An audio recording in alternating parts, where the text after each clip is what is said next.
unlike Romney, I'm a fan of Big Bird. Right. As well as PBS. It was my first job after grad school. I worked at Wide Angle. And so therefore I'm a fan of Jim Lehrer. But I have to say, and I have to ask you, I'd be remiss not to, as a newsman, how did you feel he did? Well, Jim Lehrer is a friend of mine, so keep in mind what I say will be biased. Number one, I try very hard not to be critical of anybody else in journalism, particularly a specific person. Yeah. Lehler's a thoroughgoing professional. I'm not trying to put you on the spot by nonsense. No. I'm used to being on the spot. If you're not trying to put me on the spot, you're not doing your job. Yeah, that's true. Perhaps you're right. But this was not one of his better nights. That some of it has to do with the format. Keep in mind that the format is dictated in the end by the parties and by the candidates. They also approve the moderator.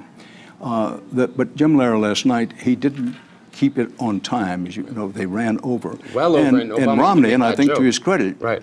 Romney backed him up, backed him down, and practically bullied him. Ran him out of the hall. Right. Now, credit to Romney for doing that, but you could raise questions whether Jim should have let that happen. Right. It would have been nice to see the moderator kind of kicking the candidates around rather than vice versa. It also would have been very nice to see some tough questions asked. But I believe that Jim Lehrer's answer to that would be, my instructions were not to do that.